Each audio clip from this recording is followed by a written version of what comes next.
Wow, okay, 240 yards to go.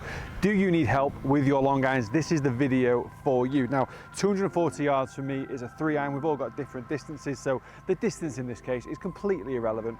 But the purpose of the video is to understand how we hit the long irons and how we set up to them, how we should approach them, the swing that we need to do them. Is it the same as a wedge? Is it the same as a driver? So many different questions I get asked on a daily basis about how to hit these long irons.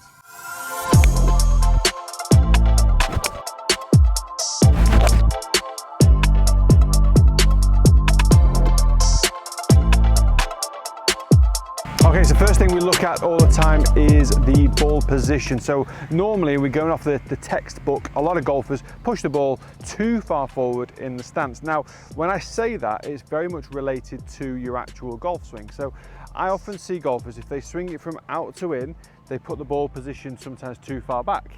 Golfers that swing it too much from in to out push the ball too far forward. So we need to find the right ball position for your golf swing, okay? This is not about just flicking through the textbook and saying ball position needs to be somewhere between a 6-iron and a hybrid, or a 6-iron and a driver, because I always kind of feel that your golf swing will dictate where that ball position should be. So there's no necessary right or wrong. It's trying to find the correct one for you personally, not what the textbook is saying. So for me personally, I swing the club a little bit from the inside, therefore I need to put the ball position a little bit further back in my stance. If I put the ball further forward in my stance and swing it from the inside, by the time I get to the ball, my club's going to be too high, going to be very close to topping the ball or thinning the ball, and certainly just miss-hitting it. Or, obviously by trying to hit down, I may even catch it fat, okay? Not what you want to do.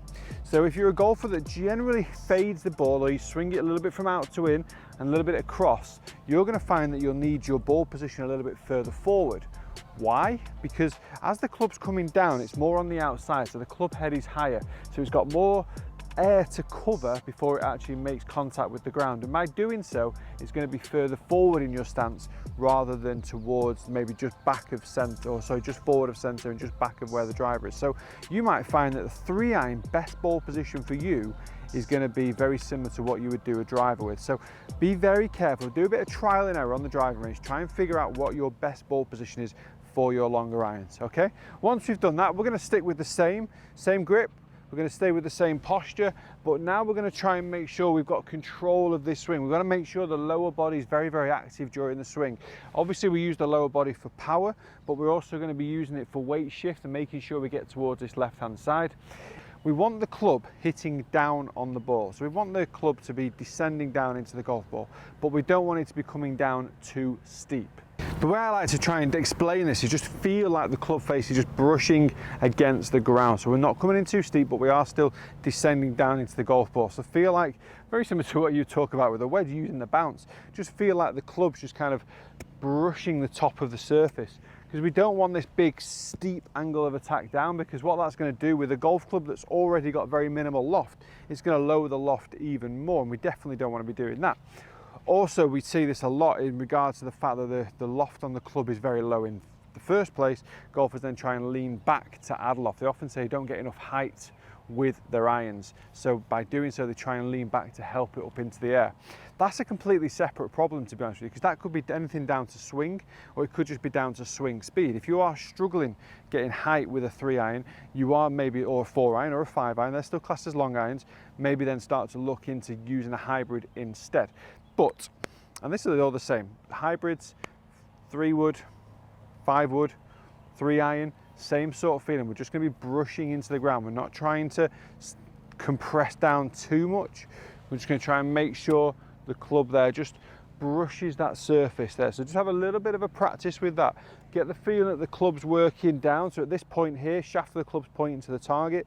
So I'm relatively neutral with my swing path, and I'm practicing a neutral position on the way down, and then making sure that the sole of the club is brushing against the ground. That's the key one, brushing against the ground with the sole of the club. So first 2 points so far. Ball position, for me, I have it just further back than where the textbook says, because I swing it from the inside, therefore I come in lower and I hit it earlier, so that's key.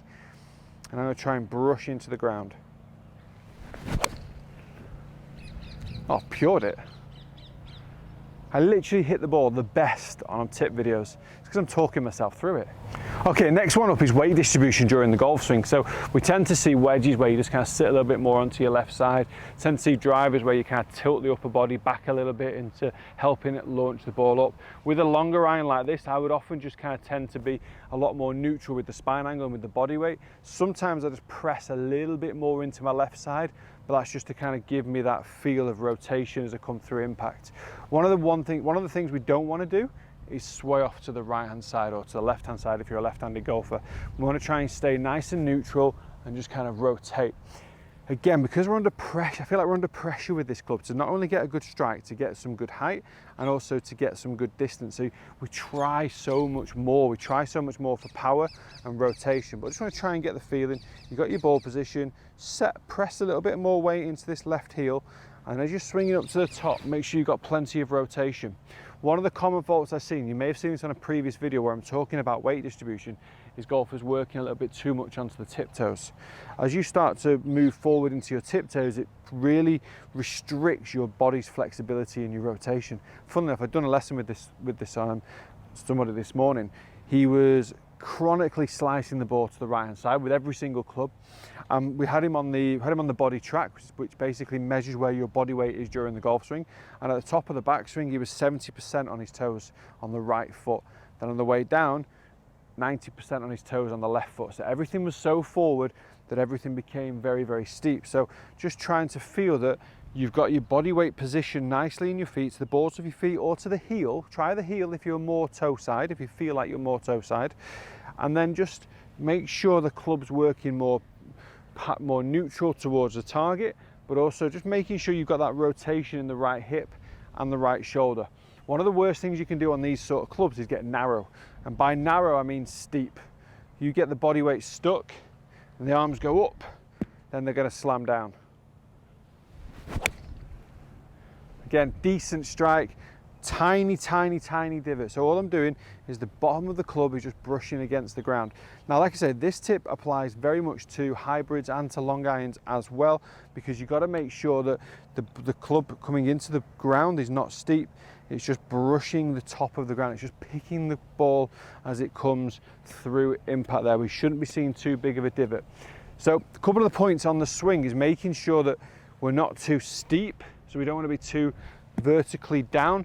You're going to really struggle to get the ball airborne. You're going to really struggle for consistency of strike as well. So make sure we've got that nice shoulder turn, get the hips rotating, try and keep the body weight under control as best you can. And I think that's a great place to start as well, by the way, is making sure the body weight is in a good control position as you rotate.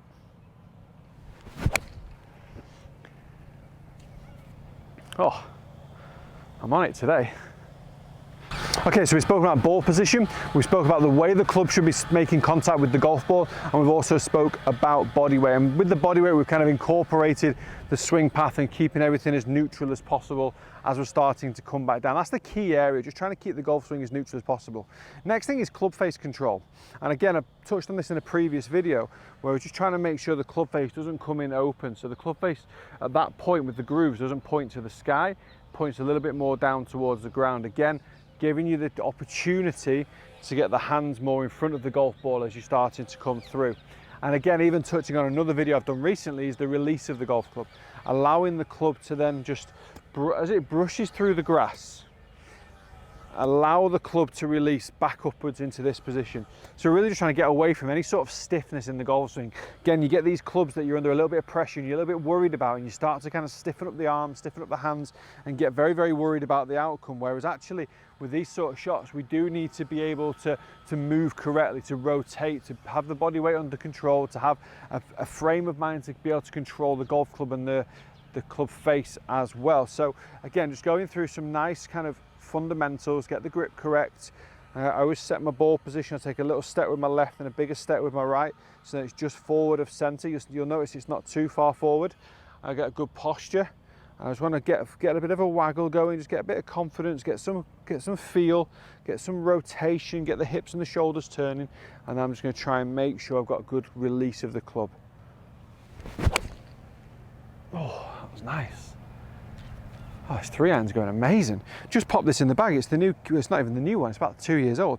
King It's a Cobra King Utility 3-iron. Very nice chunky one that's got a nice wide sole, and it's just perfect for just feeling that brushing of the ground. It's very similar to a hybrid really, isn't it? Just feeling the brushing of the ground. So take that out onto the golf course, take that onto the driving range before you take it onto the golf course. Try and build some nice feel with how the club should feel in your hands. It's a long club, it's a difficult club to use because with a driver, at least we're taking it up off the tee.